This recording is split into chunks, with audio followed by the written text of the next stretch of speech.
राजाराम मोहन रॉय कधी केली होती ती? 20 ऑगस्ट 1828 ला. 20 ऑगस्ट 1828 ला यांनी कलकत्ता येथे, कुठे गेली होती? आजचा कलकत्ता. ओके.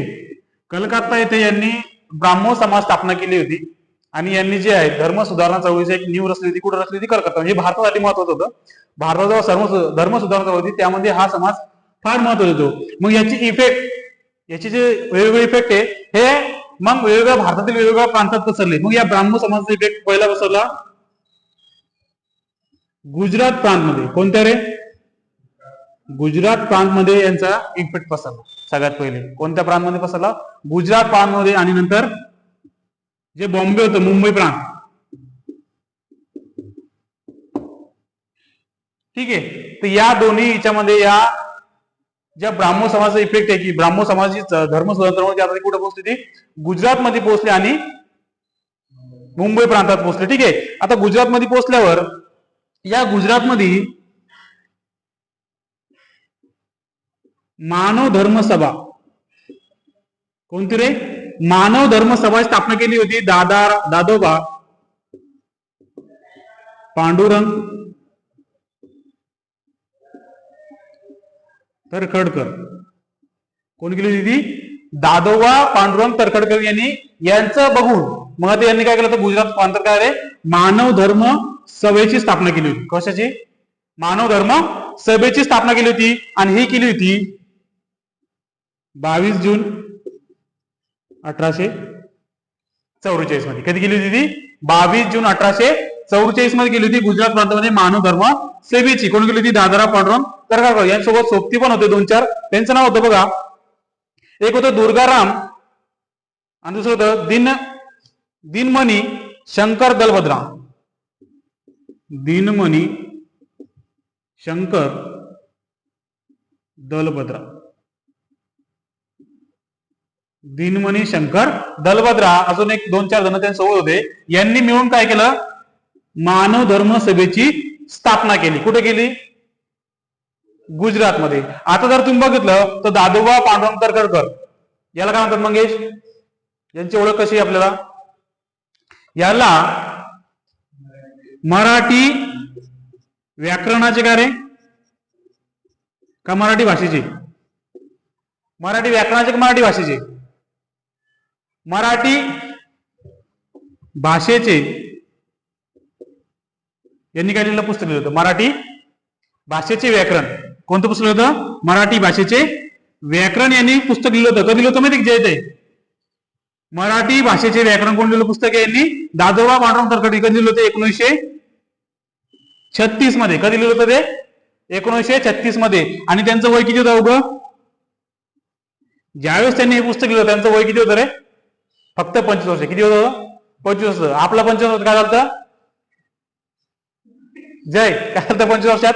त्यांचे म्हणजे तुम्ही बघू शकता इतक्या कमी वेळात त्यांनी डायरेक्ट काय लिहिलं रे? मराठी भाषेचे व्याकरण काय लिहिलं? पुस्तक लिहिलं होतं. म्हणून त्यांना मराठी भाषेचे पाणिनी म्हणतात. काय म्हणतात रे? मराठी भाषेचे पाणिनी.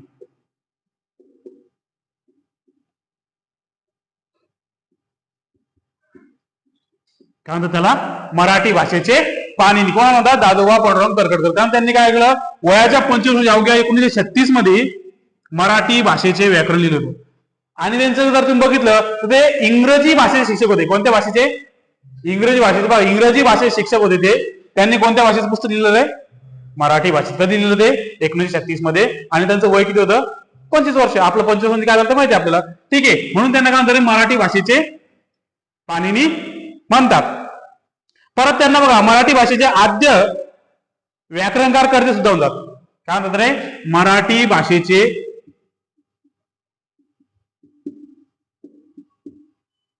आद्य व्याकरणकार म्हणतात. हे तिन्ही प्रश्न पोलीस भरतीला येतात. मराठी भाषेचे व्याकरणकार, बरोबर, ठीक आहे. मराठी भाषेची पाणिनी कोण म्हणतात? आणि मराठी भाषेचे जे व्याकरण पुस्तक आहे हे त्यांनी कोणत्या वर्षी लिहिलं? हे 3-4 प्रश्न त्याच्यावर येत असतात. ठीक आहे. परत त्यांचा हा प्रश्न होता की त्यांनी कशी स्थापना केली होती रे? मानव धर्म सभेची स्थापना केली होती. कधी केली होती ती? 20 जून 1844ला. आता याच्यानंतर काय होतं माहिती का, मग यांची जी आहे दादोबा पांडुरंग तरखडची, यांची बदली कुठे होते रे, मुंबईला होऊन जाते. यांची बदली कुठे होते, मुंबईला होते. ऑलरेडी जे इंग्रजी भाषेत शिक्षक होते, पण मग त्यांनी वेगवेगळ्या भाषेचे शिक्षण घेऊन त्यामध्ये काय केलं रे, पदवी मिळवली. ठीक आहे. मग त्यांची बदली जेव्हा मुंबई प्रांतात होते, त्यावेळेस त्यांनी काय केलं, मुंबई प्रांतात आल्यावर त्यांनी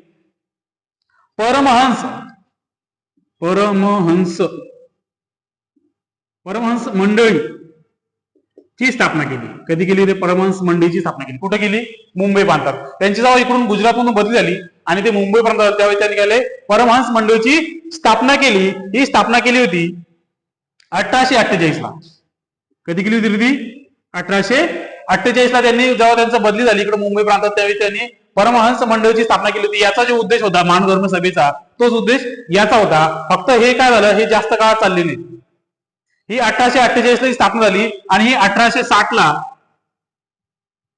बंद पडली. काय झालं, इथं 1848ला स्थापना झाली आणि 1860ला ती काय झाली, बंद झाली. याचं कारण असं होतं की एकेकाळीस काय झालं, परमहंस सभेची मंडळाची स्थापना झाली आणि एके दिवशी यांचा चहा पाण्याचा कार्यक्रम चालला होता. असा एका खोलीमध्ये तर चहा पाण्याचा कार्यक्रम चालला असताना एक चिठ्ठी होती. त्या चिठ्ठीवर सर्वांची नाव लिहिली होती. भाऊ आज कोण कोण हजर आहे, मंगेश हजर आहे, जय हजर आहे, तायडे हजर आहे. तर अशी त्यांची जी चिठ्ठी होती, ही चिठ्ठी हरपली.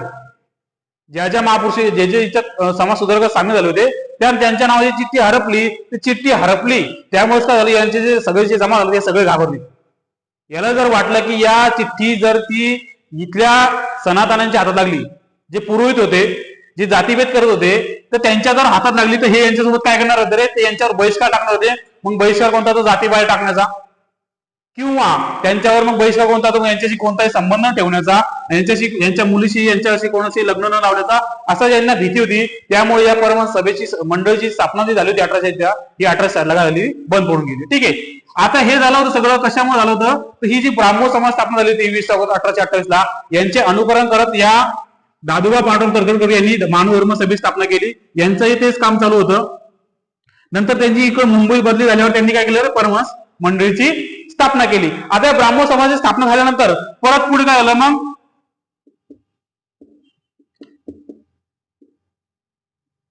सत्यशोधक समाज स्थापना झाली. पुढे काय झालं रे, सत्यशोधक समाजाची स्थापना झाली. आणि सत्यशोधक समाज स्थापना झाली होती ती झाली होती 24 सप्टेंबर 1873 मध्ये. 24 सप्टेंबर 1873 मध्ये काय झाली होती ती, 24 सप्टेंबर 1873 मध्ये. आणि सत्यशोधक समाज स्थापना कोणी केली होती रे, महात्मा ज्योतिबा फुले यांनी. कोणी केली होती रे, महात्मा ज्योतिबा फुले. महात्मा ज्योतिबा फुले. आणि कुठे केली होती, तर ती केली होती पुणे येथे. कुठे गेली होती ती, पुणे येथे. यांची पहिली गुजरात प्रांत, दुसरी यांची कुठे झाली रे, मुंबई प्रांत. मुंबई प्रांतामध्ये अजून एक सभा स्थापन झाली होती. हे अजून एक समाज स्थापन झाला होता, त्याचं नाव होतं प्रार्थना समाज. काय त्याचं नाव, प्रार्थना समाजाची स्थापना झाली होती. कुठे झाली होती ती, मुंबई प्रांतामध्ये. ठीक आहे. आता या प्रार्थना समाज स्थापना जर बघितली तर ही झाली होती 1864 मध्ये. काय झाली होती रे, 1864. कुठं, मुंबईमध्ये. ठीक आहे. जर तुम्ही बघितलं तर ब्राह्मण समाजाचे अनुकरण करत गुजरात प्रांतात मानव धर्म सभेची स्थापना झाली. नंतर यांची बदल झाली आणि मुंबईमध्ये परमहंस सभेची स्थापना केली. नंतर यांचं सगळ्यांचं अनुकरण करत प्रार्थना सभेची स्थापना कुठे झाली होती, 1867 मध्ये. आणि याची जी स्थापना झाली होती, ही स्थापना केली होती आत्माराम पांडुरंग तरखडकर. कोणी केली होती स्थापना, आत्माराम पांडुरंग तरखडकर. हे कोण होते यांचे, पांडुरंग म्हणजे यांचे कोण होते, भाऊ होते. ठीक आहे. यांनी मानव धर्म सभेची स्थापना केली. यांनी सत्य प्रार्थना समाज स्थापना केली. आणि याचे पहिले अध्यक्ष कोण होते, मग हेच होते प्रार्थना समाज. प्रश्न येतो, प्रार्थना समाजाचे पहिले अध्यक्ष कोण होते रे, आत्माराम पांडुरंग तरखडकर. यांची 1864 मध्ये यांनी कुठे स्थापना केली होती, मुंबईमध्ये. सगळं अनुकरण काय चालू होतं, ब्राह्मण समाज स्थापना. ब्राह्मण समाज जे झाले होतं त्यांचे सगळ्याचं हे अनुकरण चालू होतं की यांनी मानव धर्म स्थापना केली, नंतर इथं परमहंस मंडळी स्थापना केली, नंतर इथं प्रार्थना समाज स्थापना केली. पण या सगळ्यांच्या विरुद्ध, यांच्या सगळ्यांच्या विचारांच्या विरुद्ध जाऊन महात्मा फुलेंची स्थापना केली होती रे, सत्यशोधक समाज. कारण महात्मा फुलेला वाटलं असं होतं की हा जो वर्ग आहे, हे जे समाज स्वरूप तुम्हाला दिसतात इकडं परमहंस मंडळी असते किंवा मानधर्म किंवा सदैव, हा जो मंडळी आहे, ही जी मंडळी आहे, ही इथली शूद्र आणि अतिशूद्रांचे प्रश्न या सभेमध्ये मांडतच नसतात. काय रे, इथले जे शूद्र होते, अतिशूद्र होते, यांचे जे प्रश्न होते हे या सभेमध्ये मांडत नव्हते. त्यांच्या सभेचे, त्यांचे शूद्र आणि अतिशूद्रांचे प्रश्न, यांचे प्रश्न सोडवल्याशिवाय देशाचा उद्धार होणार नाही, समाजाचा उद्धार होणार नाही. म्हणून महात्मा फुलेंनी पुणे इथं काय स्थापना केली होती रे, सत्यशोधक समाज स्थापना केली. आज आपला जो टॉपिक असतोय की आज आपण काय करणार आहे, सत्यशोधक समाज. हे सगळं झालंय लिहून, झालं का, लक्षात बसतं सगळं? ठीक आहे, आता पुसून घेतो मी ते.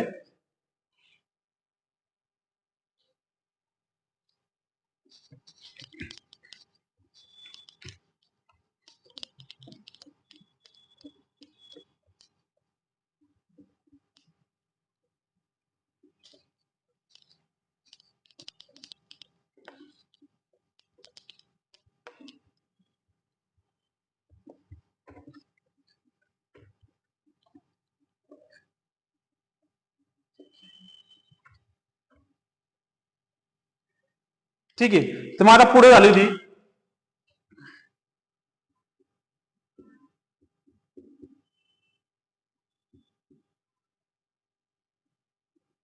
कशी रे, सत्यशोधक समाज स्थापना. कुठे झाली होती ती, पुणे येथे. कधी झाली होती ती, 24 सप्टेंबर 1873 पुणे येथे. ठीक आहे, तर यांचं म्हणणं होतं महात्मा फुलेंचं की जे शूद्र अतिशूद्र आहे यांचे प्रश्न जोपर्यंत तुम्ही सोडवत नाही, यांचा उद्धार जोपर्यंत तुम्ही करत नाही, तोपर्यंत देशाचं भलं होणार नाही. त्यामुळे यांचे प्रश्न सोडवण्यासाठी या ज्या अगोदरच्या झालेल्या सभा याच्यामध्ये शूद्र आणि शूद्राचे प्रश्न घेत नव्हते. त्यामुळे शूद्र आणि अतिशूद्र यांचे प्रश्न सोडवण्यासाठी महात्मा फुलेंची स्थापना केली होती रे, सत्यशोधक समाज स्थापना केली. कुठे केली होती ती, पुणे. आता महात्मा फुले जर बघितलं तर महात्मा फुलेवर थॉमस पेन, कोण रे, थॉमस पेन यांच्या ग्रंथाचा प्रभाव होता. कोणाचा प्रभाव होता, यांच्या ग्रंथाचा प्रभाव होता. थॉमस पेन या जे लेखक होते त्यांच्या ग्रंथाचा प्रभाव कोणावर होता रे, महात्मा फुले. प्रश्न येतो की महात्मा फुलेवर कोणाच्या ग्रंथाचा प्रभाव होता, कोणाचा होता तो, थॉमस पेन. प्रश्न असा येतो की महात्मा फुले हे कोणाचे गुरु होते, महात्मा फुले हे कोणाचे गुरु होते,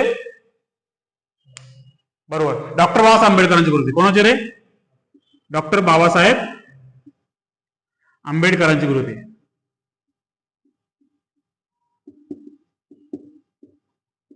डॉक्टर बाबासाहेब आंबेडकरांचे 3 गुरु होते, त्यातले हे कोण होते, एक गुरु होते. कोण होते, महात्मा फुले. दुसरे कोण,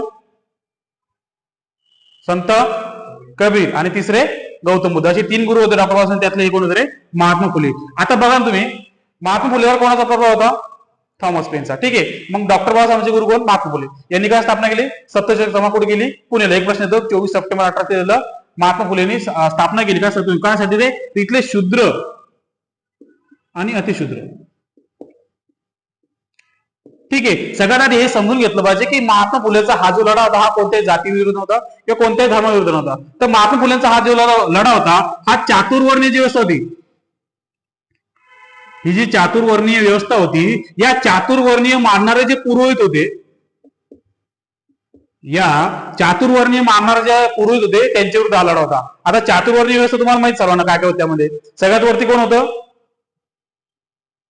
ब्राह्मण, नंतर क्षत्रिय, नंतर वैश्य, नंतर शूद्र. असे 4 चातुर्वर्णीय व्यवस्था होती. त्यातला पहिला जो होता ब्राह्मण, नंतर होते क्षत्रिय, नंतर होते वैश्य आणि नंतर कोण रे, शूद्र. ठीक आहे, तर मग महात्मा फुलेंचं हे म्हणणं होतं की जोपर्यंत तुम्ही या लोकांचे प्रश्न सोडत नाही, यांना मुख्य प्रवाहात आणत नाही, तोपर्यंत काय देशाचा उद्धार होणार नाही. म्हणून महात्मा फुलेंनी यांच्या सगळ्यांचा उद्धार करण्यासाठी सत्यशोधक समाज. आणि महात्मा फुलेंचं हे पहिलेच कारण होतं, महात्मा फुलेंनी 1848 मध्ये काय रे, पहिली मुलींची शाळा काढली होती का. महात्मा फुलेंनी 1848 ला पहिली मुलींची शाळा काढली होती. कुठे काढली होती, पुणे येथे. ठीक आहे, हेच पुढे जाता 1852 मध्ये परत महात्मा फुलेंनी पहिली कोण रे,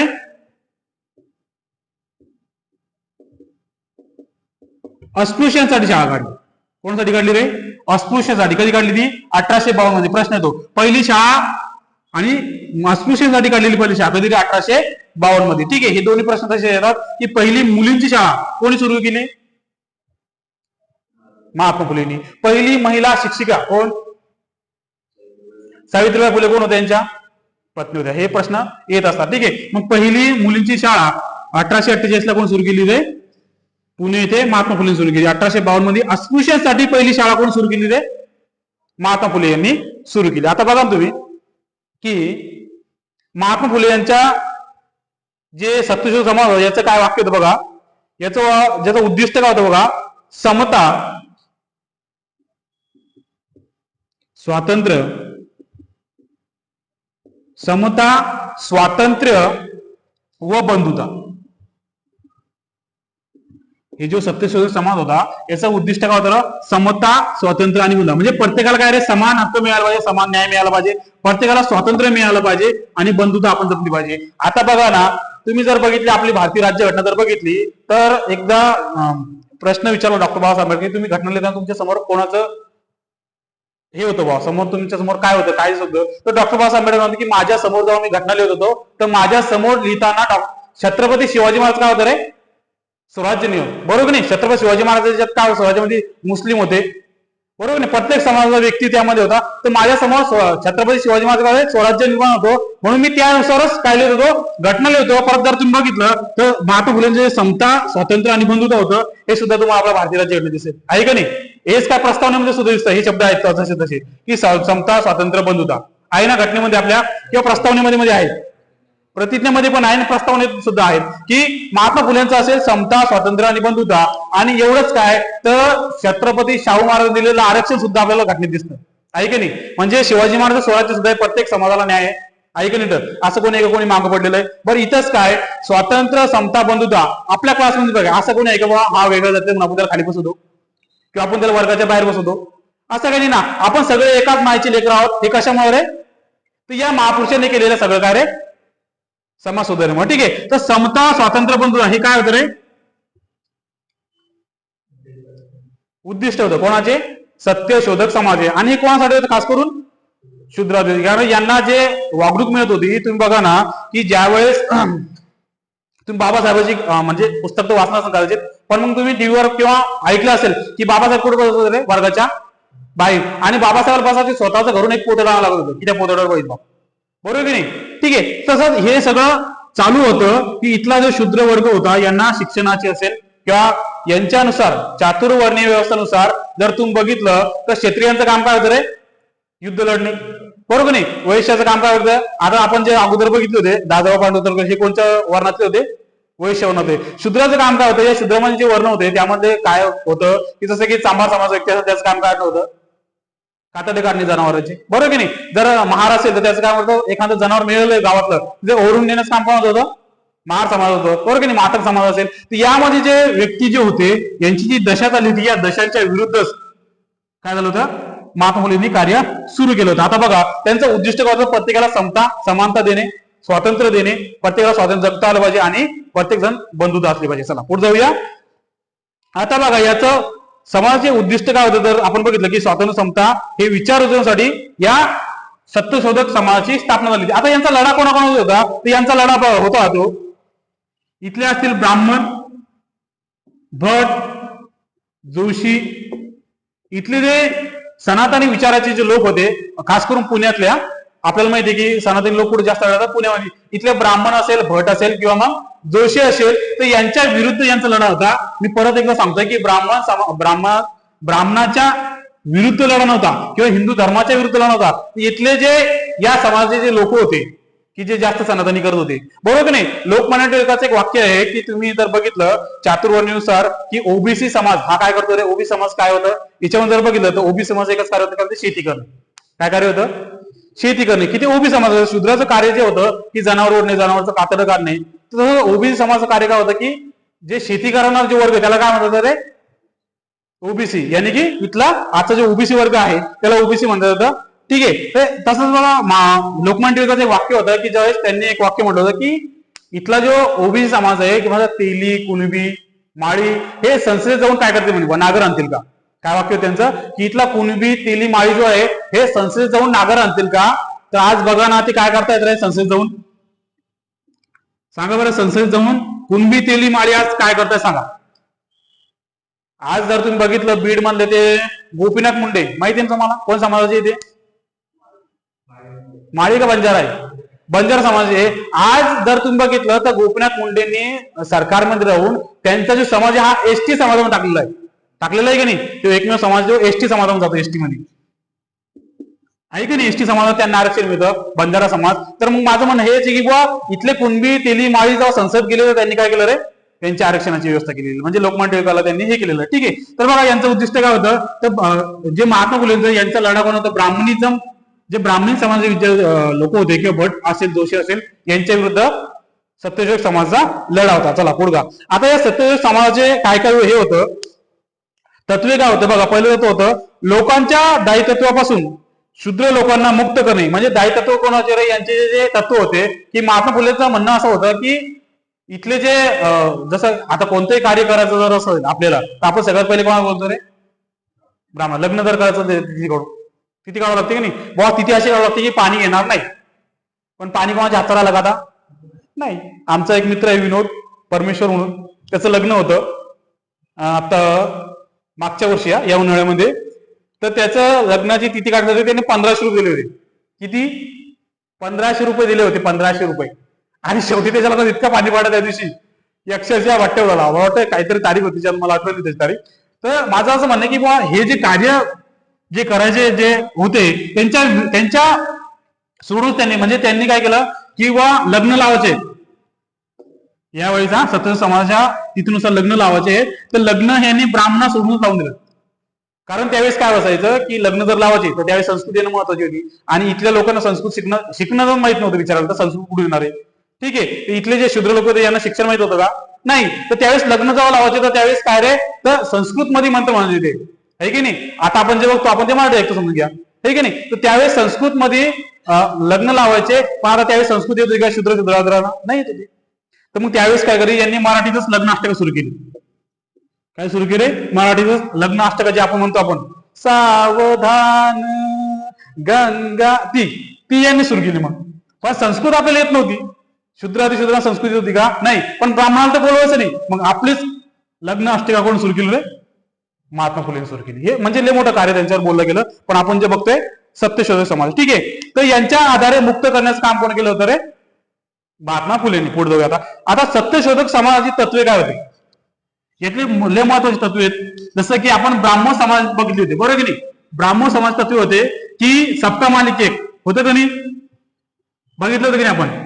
साईबाबा आपण बघितलं की सबका मालिक म्हणजे देव एकच आहे, तर कोणत्या धर्माचा असो सगळ्यांचा देव काय रे, एकच देव. असं सत्यशोधक समाज तत्व, तसं यांचंच काहीतरी एक तर 4-5 तत्व होते, ते आपण एकदा बघून घ्या. ईश्वर निर्गुण आहे, निराकार आहे. काय रे? ईश्वर, मी वाचून सांगतो म्हणजे तुम्ही समजून घ्या. ईश्वर निर्गुण आहे, निराकार आहे, ईश्वर एकच आहे आणि तो सत्याचं स्वरूप आहे. त्याच्यानंतर आहे मनुष्य जातीने श्रेष्ठ नसून गुणकर्माने श्रेष्ठ असतो. काय म्हणतो ते? मनुष्य कशाने श्रेष्ठ असतो? मनुष्य हा जातीने श्रेष्ठ नसून,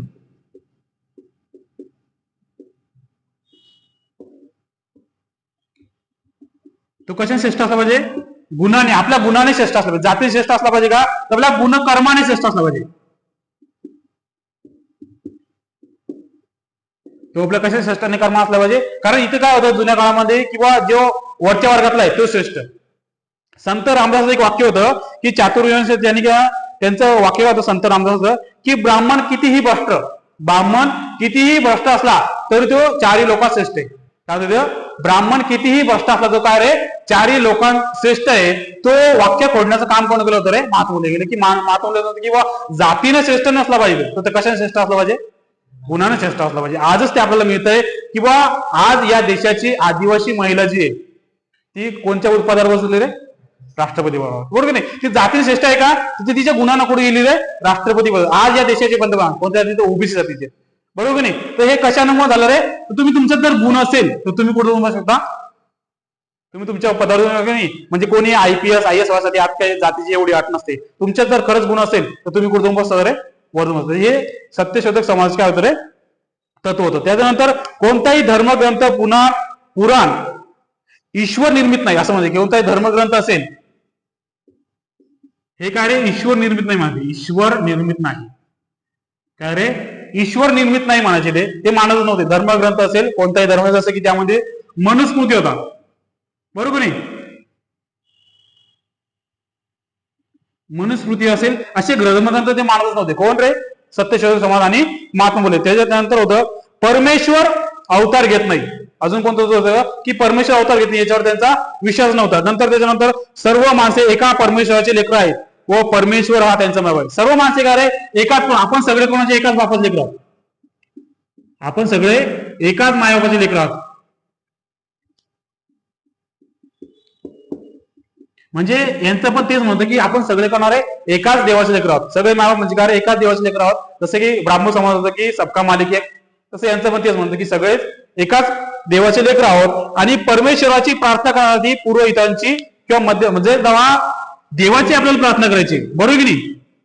आता तुम्ही मंदिरात जाता बघता की देवाची जेव्हा तुम्हाला प्रार्थना करायचं तिथं आतमध्ये जर बघेल ते घर असतं, त्याच्या बाहेर तुम्ही उभे असताना आतमध्ये एक व्यक्ती असतो पंडित म्हणून, बरोबर की नाही. तुमचे काही ताटे गिटा आतमध्ये घेऊन बरोबर नाही. तर देवाची जेव्हा पूजा करायची तर त्याला कोणत्याही मध्यस्थाची आणि खास करून ब्राह्मण जोशी किंवा जे भट होते यांची गरज नाही. कारण त्यांनी एक वाक्य सांगितलं होतं, ते वाक्य असं होतं बघा, सर्व साक्षी जगतपती, सर्व साक्षी जगतपती त्याला नको कोणाची मध्यस्थी.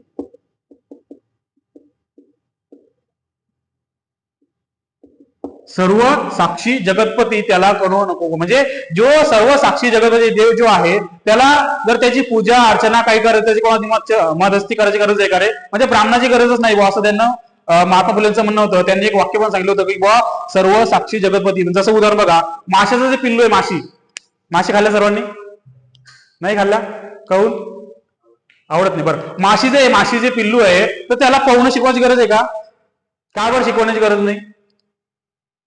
त्याला पोहणं शिकवण्याची गरज असते, कारण जे आहे मच्छी जी असते माशीची म्हणतो आपण, त्याला पोहणं शिकवण्याची गरज आहे का, तर तशी त्याला पोहणं शिकवण्याची गरज नाही. तशी देवाची पूजा अर्चना करण्यासाठी कोणत्याही मध्यस्थाची गरज नाही, असं महात्मा फुले जे सत्यशोधक समाजाचं तत्व होतं ते ठासून सांगतात. चला पुढे जाऊया. चला इथपर्यंत समजलं, पुढे जाऊ आता आपण त्याच्यानंतर बघूया सत्यशोधकाची पहिली कार्यकारिणी. प्रश्न कसे कसे आलेले बघा. सत्यशोधक समाजाची पहिली कार्यकारिणी जर बघितली तर त्याचे अध्यक्ष कोण होते, तर त्यातले पहिले अध्यक्ष असेल किंवा मग कोषाध्यक्ष असेल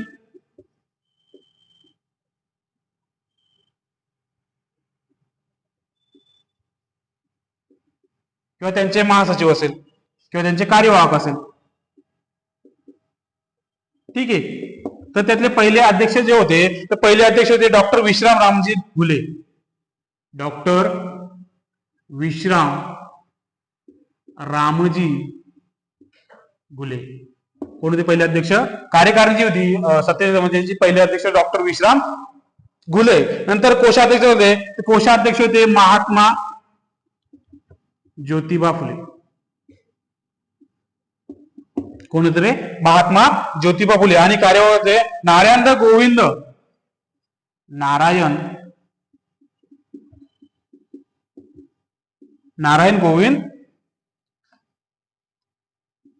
कडलक,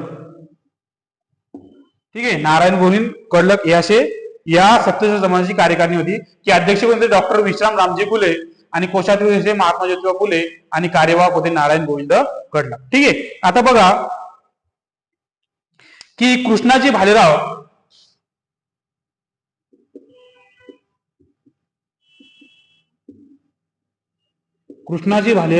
यांच्या विनंतीवरून, कशाचे रे, यांच्या विनंतीवरून मुंबई येथे सत्यशोधक समाजाची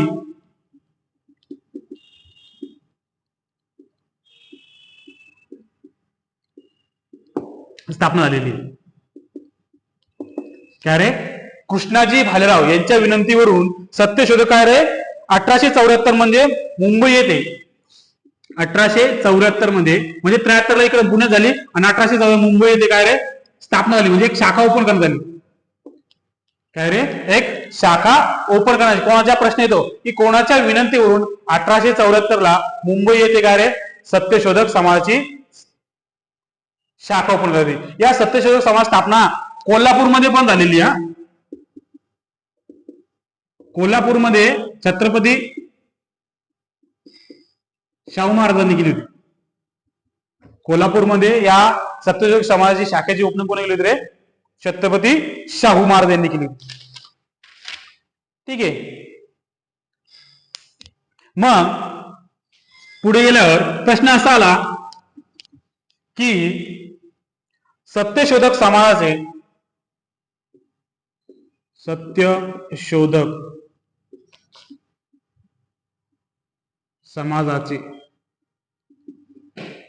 बालेकिल्ले कोठे होते? ठीक आहे. राज्यसेवा मेन्सला प्रश्न आलेला आहे की सत्यशोधक समाजाचे बालेकिल्ले कुठे कुठे होते? तर सत्यशोधक समाजाचे बालेकिल्ले 2 ठिकाणी होते. पहिला होता सातारा आणि दुसरा होता कोल्हापूर. पहिला कुठे होता रे? सातारा आणि कोल्हापूर. राज्यसेवा मेन्सला प्रश्न आलेला होता. ठीक आहे की सत्यशोधक समाजाचे बालेकिल्ले कुठे होते? तर कोण कुठे होते रे? सातारा आणि, कारण कोल्हापूरला कोण होतं रे? छत्रपती शाहू महाराज त्यांच्याच विचारात होते. त्यांनी कोल्हापूरला सत्यशोधक समाजाची शाखा ओपन केली होती. त्यामुळे प्रश्न असा होता राज्यसेवा मेन्सला की सत्यशोधक समाजाचे बालेकिल्ले कुठे होते? तर ते होते सातारा आणि कोल्हापूरला.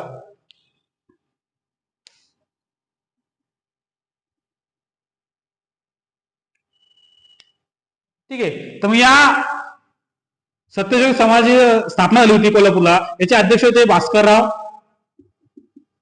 जाधव. कोण होते याचे अध्यक्ष? भास्करराव जाधव, जे कोल्हापूर जी शाखा ओपन झाली त्याचे अध्यक्ष होते. आणि या शाखेला ओपन करण्याचं काम कोण केलं होतं? छत्रपती शाहू महाराजांनी. आता ज्यावेळेस महात्मा फुले यांचं निधन झालं तर 1893 मध्ये सासवड पुणे येथे जे सत्यशोधक समाजाचे परिषद भरली होती. 1893 मध्ये सासवड येथे पुणे येथे परिषद भरली होती. त्या परिषदेचे अध्यक्षपद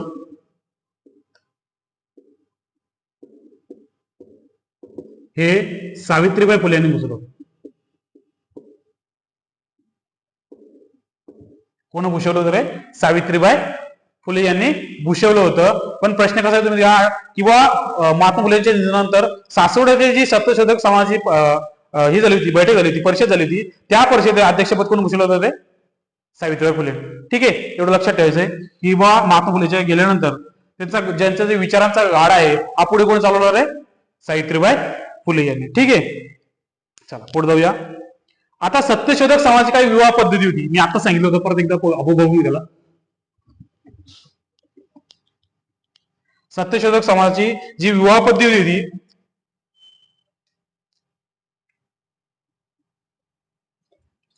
तर यांनी पहिला विवाह लावला होता. पहिला विवाह लावला सत्यशोधक समाजाच्या याने, तो लावला होता 25 डिसेंबर 1873 ला.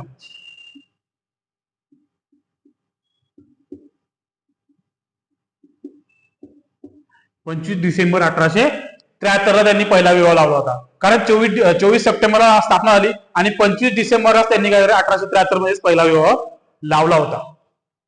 कारण यांचं काय होतं माहिती का की ब्राह्मणाचे जे पुरोहित होते, जे मंगलाष्टका म्हणायचे, त्यांना सोडून हा पहिला विवाह लागलेला आहे. काय रे?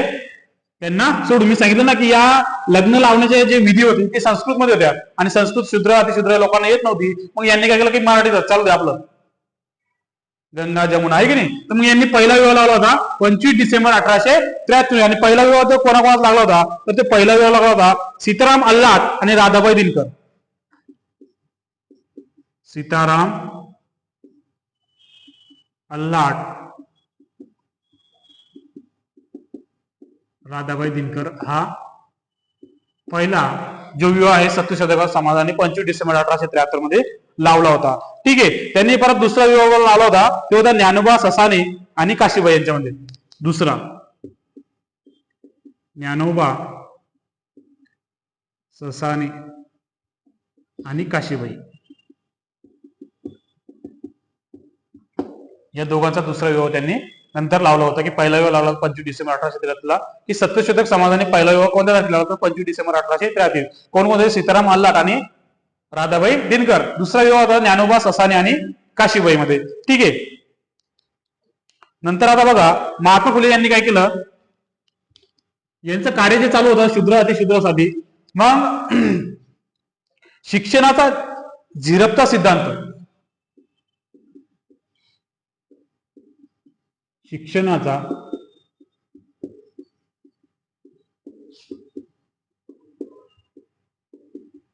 पाश्चिमात्य शिक्षण जे इंग्रजांनी भारतात आणलं होतं, पाश्चिमात्य शिक्षण इंग्रजांनी जे भारतात आणलं होतं, तो सिद्धांतांची चौकशी करण्यासाठी एक कमिशन भारतात आलं होतं. त्याचं नाव होतं हंटर कमिशन. त्याचं नाव काय होतं रे? Hunter commission.